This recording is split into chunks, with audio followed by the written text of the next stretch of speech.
Good evening po, ma'am. So, welcome po sa ating video number 2 kung saan sasabayan ko po ang play along po. So, ma'am, sa dito po, papakita ko po sa iyo how I play along sa Boys Avenue po is photograph. Ito naman yung lesson ko saan pwede nyo po sabayan. Okay? Sabayan nyo yung may mga fill-ins or may mga variations po akong ginawa. Kung saan, basic lang naman po kung saan madali nyo pong masundan. Pero kung gusto nyo po sundan yung feels ko, okay lang naman po. If not, okay lang din. Para siguro baka malito po kayo at first, pero try nyo rin po yung best nyo pong makuha. Para at least medyo may kakaiba lang po ng konting twist sa beat po natin. Okay? So, handa ko lang po yung audio natin.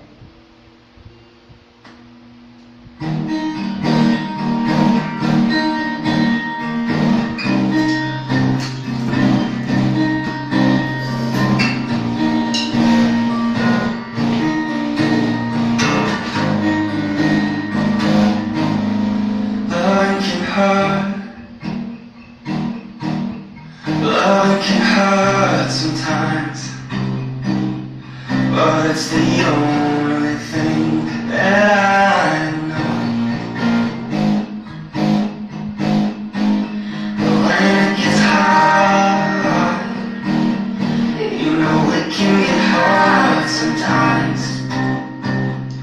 It is the only thing that makes us feel alive.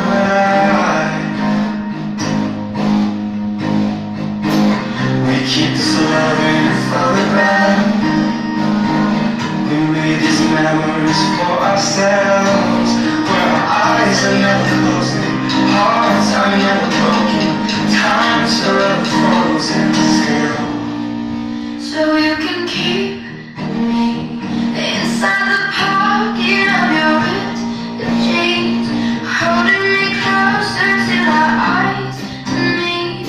You won't ever be alone. Pasok na po tayo. Wait for me to come home. Love can heal. Love can lift me slow. And it's the only that I know. And so it'll be easier. Without ever easier.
come home. So, kung paano mo siya perform, so sabi nyo nga po sa electric drum siya ipa-perform, similar lang din naman. Yun nga lang, rubberized nga lang siya, hindi nyo mafe-feel na acoustic talaga siya. Pero, the way kung paano ko siya i-transfer nyo lang po sa electric drums, it would sound the same pa din naman. Kasi once na nag-iba siya, iba na po yung, sa electric drums po kasi, may mga modification yun. So, alam naman ng nung nag-aayos dun yung production team na kung paano siya i-modify through acoustic sound naman. Kaya wala naman tayong problema dun. Sila naman may problema dun kung saan i-modify nila yung sound ng electric drums through acoustic sound para makuha niyo po yung sound na pinapractice po natin through an acoustic drum set. So, kung paano ko siya i-play, ganun din po niya dapat i-play siya. Okay? So, ulit-ulitin niyo po ito yung video na to para at least makuha niyo po ng tama. Okay? So, if there are any questions, clarification tungkol sa video lesson natin, feel free to text, PM me, or chat. So, happy to reply naman po ako. And ma'am, ano po tayo, practice pa rin tayo ng practice. Wag, kalabanin po, i-tolerate po natin yung pain sa binti dahil yun yung number 1 na kalaban natin. Okay? So, exercise and exercise the routine hanggat sa makuha natin until sa day of performance natin. Okay? So, ma'am, video niyo po sarili niyo na ipi-play yung pattern niyo. So, I could give my critique and my observation dun sa pattern na ginagawa. Okay, ma'am? Salamat!